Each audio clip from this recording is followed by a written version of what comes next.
Hello guys, আজকে এই ভিডিওতে আমরা দেখব ক্লাস 8 এর অনুসরণী 5.2 এর 1 নাম্বার। ঠিক আছে, অঙ্কটা একজন ছাত্রের সারা দিনের সময়সূচি পাইচিত্রের সাহায্যে প্রকাশ করো। ঠিক আছে, তোমাদের একটা পরীক্ষাতে পাইচিত্রের অঙ্ক ডেফিনেটলি আসবে। তো পাইচিত্রের অঙ্ক হলো সবথেকে সহজ অঙ্ক, মানে তোমাদের পরীক্ষাতে নাম্বার পাওয়ার জন্য এই পাইচিত্রের অঙ্কটুকু মানে একদম বলতে পারো ফ্রিতে দিয়ে দিয়েছে তোমাদের নাম্বারটুকু। কোনো তেমন কোনো ক্যালকুলেশন নেই, তেমন কোনো বিষয় নেই। ঠিক আছে, যেমন 1 নাম্বার কীভাবে করবা দেখো।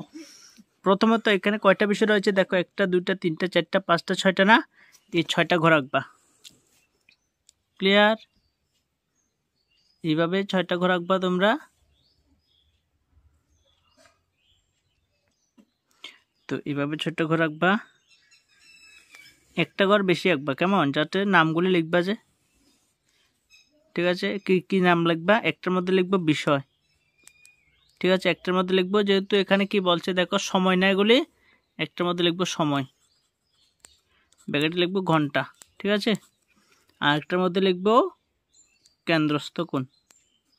ঠিক আছে, কেন্দ্রস্থ কোণ, এতটুকু তো, আর কিছু লাগবে না। এবার ডাক দিবা। এই বাক্সটা আঁকা তোমাদের খুব জরুরি। তো দেখো, 1টা 2টা 3টা 4টা 5টা 6টা কেছি 6টা হবে। ঠিক আছে, 6টা আঁকবা তোমরা, বুঝতে পেরেছো? ক্লিয়ার? এবার দেখো বিষয়গুলো লিখবো। প্রথমে এটার মধ্যে কি লিখবো? ঘুমায়, ঘুমায় লিখবো। তারপর বিদ্যালয়ে থাকে, বিদ্যালয়ে থাকে। তারপর বাড়িতে পড়ে, বাড়িতে পড়ে। তারপরে খেলা, বাড়ির কাজ, অন্যান্য, খেলা, বাড়ির কাজ, অন্যান্য। কেমন? আশা করি বুঝতে পেরেছ। এবার দেখো ঘুমায়, কতক্ষণ ঘুমায়? তোমাদের বইয়ের মধ্যে প্রশ্নটা রয়েছে, দেখে দেখে লিখবা। ঘুমায় হলো 6 ঘন্টা। ঠিক আছে, তাহলে বিদ্যালয়ে থাকে কত ঘন্টা? 5 ঘন্টা। বাড়িতে থাকে কত ঘন্টা? বাড়িতে পড়ে হলো 7 ঘন্টা। তারপর খেলা করে 2 ঘন্টা, বাড়ির কাজ করে 3 ঘন্টা, অন্যান্য করে 1 ঘন্টা। কেন্দ্রস্থ কোণ। ঠিক আছে, তো দেখো কেন্দ্রস্থ কোণটা আমাকে নিজের থেকে বের করতে হবে। কিভাবে এটা বের করব? একটা দাগ দিবা, এই 6টা 6 উপরে লিখবা, সবগুলো যোগ করলে যত হয় সেটা দেখো আগে। 3 একে 4, 4 2 6, 6 হলে 6 আর 7 13, 13 আর 5 13 হলে 18, 18 6 24। ঠিক আছে, 24টা লিখবো, গুণ 360 ডিগ্রি লিখবো। ঠিক আছে, মাস্ট সমান সমান কত ডিগ্রি লিখবো। ক্লিয়ার? বুঝতে পেরেছ এটুকু? এবার যোগ করলে যে 24 হয়েছে কি সেটা আরেকবার দেখে নাও। 5 6 11, 11 7 18, 18 2 20, 20 3 23, 23 1 24। ঠিক আছে, এই 24 ভাগের 6 এটাতে কি লিখবো? 24 ভাগের এই 5 না 5 লিখবো ইন্টু 360 ডিগ্রি। তারপর 24 ভাগের 7 ইন্টু 360 ডিগ্রি। ক্যালকুলেশনগুলো একদম সহজ, আমি দেখাবো তোমাদের, বিশ্বাস করো আমি দেখাবো, সহজে লাগবে। তারপর 24 ভাগের 3 ইন্টু 360 ডিগ্রি। কেমন? 24 ভাগের 1 ইন্টু 360 ডিগ্রি। বুঝতে পেরেছ? এবার দেখো এখানে 24 দিয়ে 360কে ভাগ করতে হবে, তাই না? তো ভাগটা তোমাদের আমি এখানে দেখাই। 24 দিয়ে 360কে ভাগ করতে হবে। তো ভাগ করলে কত হবে? প্রথমে 24 একে 24, 24 দেবেন 48 হয়ে যাবে, বেশি হয়ে যাবে, কেমন, একবারে যাবে। তো 24 একে 24, তো 6 থেকে 4 গেলে 2, হাতে তো নাই, 3 থেকে 2 গেলে 1, শূন্য একটা নামবে। তো কতবার যাবে? 24 একে 24 দেবেন 48।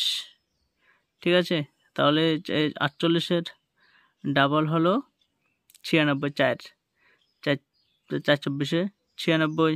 তারপরে 5 24, এবার 5 24-এ দেখো, এই 24 ইন্টু 5,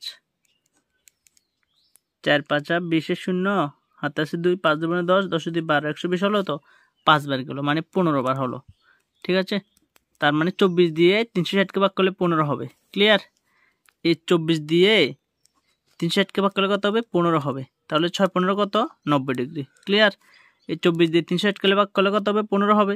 5 15 75। ঠিক আছে, 24 দিয়ে 360কে ভাগ করেছি, কত হয়েছে এখানে 15 না, এই 15 এই 60 15 কত 105, ঠিক আছে 105 ডিগ্রি। 5 7 35 5 7 3 7 7 3 10। এবার সেম এখানে 15 15 × 30 ডিগ্রি, এখানে সেম 15 14 15 45 ডিগ্রি, এখানে সেম 15 15কে 15 ডিগ্রি। ক্লিয়ার, বুঝতে পেরেছ? এবার এতটুকু যদি করতে পারো, বিষয় সময় কেন্দ্রস্থ কোণ, এগুলি এই কেন্দ্রস্থ কোণটা নিজের থেকে আমাদের বের করতে হবে পাচিত্র লেখার জন্য। পাচিত্রগুলো এমন হবে, একদম সেম এরকম পাচিত্র আঁকতে হবে, কেমন? এবার কিভাবে আঁকবো সেটা দেখো এখন। এবার আমি তোমাদের দেখাচ্ছি একদম ভালো করে। তো দেখো, প্রথমত তোমরা এইভাবে, ঠিক আছে,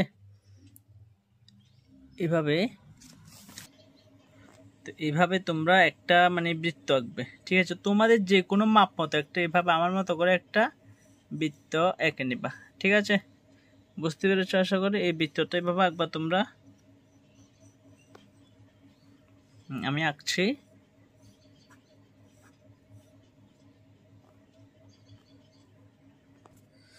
তো এইভাবে বৃত্তটা আঁকবা, ঠিক আছে? তো এবার দেখো, তোমাদের এই যে একটা মানে মেন মাঝখানে একটা বিন্দু না, এখান থেকে যে কোনো মাপের একটা এখানে এটা নিয়ে এই যে বৃত্তের পরিধি অবধি একটা দাগ এঁকে দিবা তোমরা, বুঝতে পেরেছো? একটা দাগ আঁকবা, ক্লিয়ার? এবার প্রথমে দেখো, এখানে প্রশ্নটার মধ্যে প্রথমে দেখো এখানে 90 ডিগ্রি না, এখানে আমি প্রথমে 90 ডিগ্রিটা এঁকে নেব। এখানে কিভাবে 90 ডিগ্রি কিভাবে আঁকতে হয় দেখো, আমি দেখাচ্ছি। যেমন এটা তো এখানে প্রথমে এই যে একটা বিন্দু দেখতে পাচ্ছ না এখানে এই চাঁদাটার মধ্যে, ঠিক আছে? দেখো একটু মোবাইলে প্রবলেম হচ্ছে, এই দেখো আমি তোমাদের দেখাচ্ছি, একটু যারা একদম নতুন রয়েছে তাদের জন্য আর কি।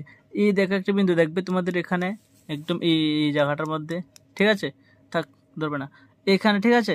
তো এই বিন্দুটা, এই যে দেখতে পাচ্ছ এই মাঝখানে বিন্দুটা, এটা এই বিন্দুটাতে বসাবে, এই বিন্দুটাতে বসাবে এইভাবে একদম মাঝখানে, ঠিক আছে?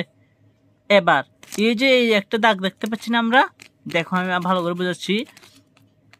এই যে একটা দাগ দেখতে পাচ্ছ না তোমরা, এই দাগটা একদম সোজা করে এইভাবে এনে একদম এই দাগকে সোজা সোজা বসাবে, এই বিন্দুটা এখানে বসাবা, এই দাগকে সোজা সোজা বসাবা, ঠিক আছে? বসাবা তো এইভাবে বসাচ্ছে, এবং দাগ নিচের দাগটা দেখা যাচ্ছে না। এবার দেখো উপরের এই যে এই চাঁদাটা তোমরা দেখতে পাচ্ছ না, এই চাঁদার এই নিচের জায়গাটা হিসাব করবে, নিচের 0 10 20 এই নিচেরটা হিসাব করবে, উপরেরটা না কিন্তু নিচেরটা। এই 10 20 এখানে 90 না, এখানে 90 না, এত লড়াচ্ছ কেন? এখানে এইভাবে ধরো, ঠিক আছে? তো দেখো এইখানে 90 না, এই 90 জায়গাটা একটু সোজা একটা বিন্দু দিবা, এই 90 জায়গায় সোজা বিন্দু দিয়েছি না। এবার এখানে এখান থেকে এই 0 আর এটা সমান করে, এই দুইটা সমান করে এই পরিধি অবধি আঁকবো আমরা। আমাদের তো এতটুকুই দরকার, তাই না? এই 90 ডিগ্রি হয়েছে তো, এই 90 ডিগ্রিটা কি ঘুমায় না? এই 90 ডিগ্রিটাকে ঘুমাই তো। এখানে তোমরা এই 90 ডিগ্রি, এটা 90 ডিগ্রি লিখে এখানেও লিখতে পারো যে ঘুমায় ব্র্যাকেটে 90 ডিগ্রি, ঠিক আছে? এভাবে লিখতে পারো। এটাকে যে কোনো কালার করে দেবে এভাবে, ক্লিয়ার, বুঝতে পেরেছ? এবার এইভাবে তোমরা এই দাগটার উপর বসাবা, আবার এই দাগটার উপর এই বিন্দুটা যে দেখতে পাচ্ছি, যেটা দেখেছি প্রথমবারে, এই বিন্দুটা এইখানে বসিয়ে এই দাগটার উপর বসিয়ে এই দাগটার উপর এইভাবে সমান করবে, বুঝতে পেরেছ? এই দাগটা সমান করেছি না। এবার কত ডিগ্রি আঁকবো দেখো, ঘুমানোর পরে কত ডিগ্রি সেটা আমি দেখাচ্ছি এখানে। দেখো এই ঘুমানোর পরে দেখো একটু, এই ঘুমানোর পরে বিদ্যালয়ে থাকে না, বিদ্যালয়ে থাকে কত 75 ডিগ্রি না। এবার এখানটায় এখানে 75 ডিগ্রি বসাবো, পরে যেটা হয়েছে এটা। তো দেখো এবার এখানটায় এই বিন্দুটার উপর এখানে বসিয়ে এটা একদম সমান করবে তো। এবার 75 ডিগ্রি না, এবার দেখো 75 ডিগ্রি নিচের থেকে ধরবা, নিচের থেকে 0 10 20 30 40 50 60 70 80, তো 70 আর 80 মাঝখানে 75 এখানে না হবে, এখানে হবে, কেমন? এখানে আমি দেখাচ্ছি, এইখানটাই হবে, ক্লিয়ার তো? তবে এখান থেকে এখানে এমনিতে সমান করে তোমরা এই পরিধি অবধি আঁকবে, ঠিক আছে? এটা কি বলেছে এখানে দেখো, তোমরা ভালো করে দেখতে পাবে, এখানে বলেছে বিদ্যালয়ে থাকে 75 ডিগ্রি, ঠিক আছে? এখানটাই হবে, তাহলে এটা হবে বিদ্যালয়ে থাকে, এখানটায় আমি দাগ দিয়ে বিদ্যালয়ে বিদ্যালয়ে থাকে, ব্র্যাকেটে লিখবো 75 ডিগ্রি। কেমন? তো এইখানটায় যেরকম আমি এভাবে দাগ দিয়েছি, এখানটায় তোমরা সেরকম ভাবে দাগ দিবা না, একটু অন্যরকম ভাবে দাগ দিয়ে দিবা। এমন ধরো, এমন একটু বেশি বেশি করে দাগ দিয়ে দিবা, এমন করে, মানে একটু ঘন করে দিয়ে দিবা, একটা এক কালার দিয়ে দিবা এমন করে। বুঝতে পেরেছ? এমন। ওকে, এবার এই যে দাগটা, নতুন দাগটা পেয়েছি, এটা পেয়েছি না, এটার উপর বসাবা এটা। এবার এটার উপর বসাবা। এবার বসে কত ডিগ্রি দেখবো, এবার এখান থেকে দেখবো। দেখো বারেটে, দেখো ওইটা, ঠিক আছে? এই দেখো, মোবাইলটা একটু অসুবিধা হচ্ছে তোমাদের, আমি বুঝছি। যেমন 12টে পরে তো ঘুমায়, তারপরে বিদ্যালয় থাকে 12টে পরে। 12টে পরে কত? 105 ডিগ্রি না? এবার 105 ডিগ্রিটা আঁকবো। এবার এখানটায় দেখো, এই নতুন যেটা এটা হয়েছে না, এখান থেকে 105 ডিগ্রি এখানে একদম বসাবা তোমরা সোজাভাবে। এখানটায় বসানোর পরে তো দেখো এইখানটা 105 ডিগ্রি না? দেখো নিচেরটা দেখবো আমরা 0, 10, 20, 30, 90 না, 90, 100, 110 না, 100 আর 110 মাঝখানে 105। ঠিক আছে? তার মানে 100 আর 110 মাঝখানে 105 এখানে হবে। ঠিক আছে? এখানে ক্লিয়ার? এখানে হবে এইখানে 110 আর 105 মাঝখানে। এই দেখো 110, এইটা 100, মোবাইলটা দেখা যাচ্ছে না ভালো করে। 110, 100 আর 110 মাঝখানে 105 এখানে হবে। কেমন? এখানটা এভাবে 110 এখানে আঁকবা। ক্লিয়ার তো? এখানে অটোমেটিক্যালি এঁকে দিবা। এটা হলো 105 ডিগ্রি, 105 ডিগ্রি। কেমন? এবং এটা কি আমি দেখাচ্ছি, তোমাদের বারবার দেখতে হবে না। এটা হলো 12টে পরে। ঠিক আছে? এই 12টে পরে। ঠিক আছে? ক্লিয়ার? 12টে পরে, কি ডিস্টার্ব, 12টে পরে। ঠিক আছে? ওকে, ওকে ওকে, 12টে পরে তো। এবার এটাকে তোমরা একটু অন্যভাবে কালার করবো, এভাবে এভাবে এমনভাবে দিয়ে দিবা, একটা এক কালার করে দিবা আর কি। এটা হলো মেইন কথা আমার। ঠিক আছে? একটা একভাবে কালার করবা, যাতে স্যাররা দেখে বুঝে যে হ্যাঁ ঠিক আছে, ছেলেটা বুঝে পারে। এবার এই যে নতুন একটা দাগ পেয়েছি, এটাতে করব। এটার খেলা হলো 30%। কেন দেখাতে হবে না বারবার? তো খেলা হলো 30%, মানে 30 ডিগ্রি। এখানটায় এখানে বসাবো, এখানে 30 ডিগ্রি, তো এখানে 30 ডিগ্রি, এটা সোজা এখানে 30 ডিগ্রি। তো এখানটায় সোজা বসিয়ে এই 30 ডিগ্রি আঁকবো। এটা কত? এটা হলো এই খেলা। ঠিক আছে? খেলা। তো এটা এভাবে দাগ দিয়ে দিবা এমন করে, শেষ। তো বাকি খেলার পরে 12টে কাজ করে 45 ডিগ্রি। ঠিক আছে? এইখানটায় বসাবো এবার। এই 12টে কাজ করে 45 ডিগ্রি, এখান থেকে কাজ করে 45 ডিগ্রি এখানে। এই 40-এর পরে এখানে 45। ঠিক আছে? এতটুকু। এই 12টে কাজ করে 45 ডিগ্রি, এখানে 45 ডিগ্রি। তো এটা লিখবো 12টে কাজ করে। কেমন? 12টে কাজ করে।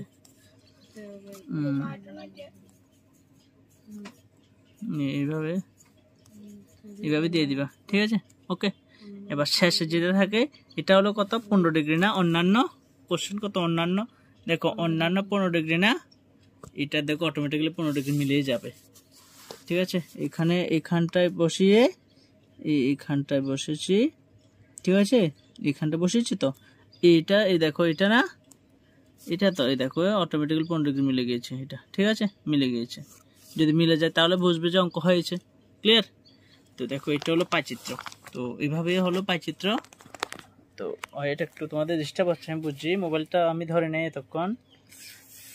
তো যাই হোক, আমার এক মানে ছাত্র এটা ধরেছে তোমাদের বুঝিয়ে দেওয়ার জন্য। তো এটা হলো সেই সম্পূর্ণ অঙ্কটা। কেমন? এটা দেখো একদম কিভাবে রেখেছি। তো এইভাবে লিখে দিবে তোমরা যে পাইচিত্র। ক্লিয়ার? বুঝতে পেরেছ? এতটুকু। এইভাবে তোমরা একটা এক কালার করবা, তাহলে খুব দেখতে সুন্দর এইভাবে হবে। এটাতে কিছু কালার করে দাও, এটাতে কালারটা এমনভাবে করবে একদম ঘন করে দিবা, যাতে জায়গায় না থাকে। ঠিক আছে? ওকে। আর দেখবে দেখতে সুন্দর, একদম পুরোটাই ঘন করে দিবা, তাহলে সম্পূর্ণটা একটা এক কালার হয়ে যাবে না, একদম সুন্দর হবে। এবং এটাই নিয়ম। ঠিক সুন্দর থেকে বড়, এটা নিয়ম, অঙ্ক এইভাবে করতে হয় আর কি। ঠিক আছে? বুঝতে পেরেছো? পাখাটা চালাই দাও। এটা হলো মোবাইলের, আমার ক্যামেরা অনেক ডিস্টার্ব করছে এটা। ঠিক আছে? So tata. 1 নাম্বারটা বুঝেছো? আর কি বলবো, বাকি অঙ্কগুলো এভাবে দেখাবো। তখন আমি ছিলাম রূপঙ্কর দেবনাথ। তো তোমরা যদি চাও আমার কাছে অনলাইনে বা অফলাইনে প্রাইভেট পড়বে, অবশ্যই আমার সাথে যোগাযোগ করবে। তো অফলাইনে প্রাইভেট পড়ার জন্য অবশ্যই আমি যেখানে পড়াই বাইখোড়া বা শান্তিবাজার বা যে বেতাগা এখানে পড়তে পারো। আর অনলাইনে ত্রিপুরার বিভিন্ন প্রান্ত থেকে যদি চাও পড়তে, তাহলে অবশ্যই পড়তে পারো, কারণ আমি এখনো অনলাইনে প্রাইভেট পড়াই, অলরেডি চলছে কয়েকটা ব্যাচ, এবং আমি নতুন ব্যাচ স্টার্ট করব 2024-এর নিউ সেশন থেকে। তো ক্লাস 6 থেকে 12 অবধি তোমরা অবশ্যই আমার কাছে প্রাইভেট পড়তে পারো। বিস্তারিত জানার জন্য অবশ্যই স্ক্রিনে দেওয়া এই নাম্বারে আমার সাথে যোগাযোগ করবে, ফোন করবে, হোয়াটসঅ্যাপ করবে। ডেফিনেটলি তোমরা অফলাইনে থেকে অনলাইনে যদি প্রাইভেট পড়ো, ডেফিনেটলি তোমাদের হেল্পফুল হবে। আমি সব নোটস দিয়ে দেবো, এবং প্রত্যেকটি নোটস দিয়ে আমি তোমাদেরকে বুঝিয়ে বুঝিয়ে দিয়ে দেবো। নোটস দেওয়ার পর আমি কোশ্চেনগুলি ট্রান্সলেশন করে দেবো, তারপরে তাছাড়া আমি মিনিং বুঝিয়ে দেবো, বা প্রত্যেকটি কোশ্চেন খুব সুন্দর করে আলোচনা করে দেবো, ঠিক আছে? সো অবশ্যই তোমরা যদি অনলাইনে পড়তে চাও ডেফিনেটলি পড়তে পারো। গুগল মিট রয়েছে, জুম রয়েছে, ডেফিনেটলি তোমাদের অনেক হেল্পফুল হবে, ঠিক আছে? তো তারপরে বা প্রতি মাস অন্তর না হলেও 4-5 মাস অন্তর অন্তর তোমাদের সাথে আমি একটা মিট করব। অনলাইনে যারা রয়েছে একটা পার্টিকুলার জায়গার নাম বলে দেবো, এই জায়গাতে সবাই আসবে, দেখা করবো, মানে একদম খুব সেরাভাবে পড়াবো, ঠিক আছে? সো অবশ্যই যদি ইন্টারেস্টেড থাকো, আমার পড়ার কোয়ালিটি দেখে যদি তোমাদের মনে হয় যে আমার কাছে পড়লে তোমাদের হেল্পফুল হবে, ভালো হবে, ডেফিনেটলি পড়তে পারো, ঠিক আছে? কে কোন সাবজেক্ট পড়বে অবশ্যই ফোন করে জেনে নিবা, ঠিক আছে? তো আজকের জন্য টাটা।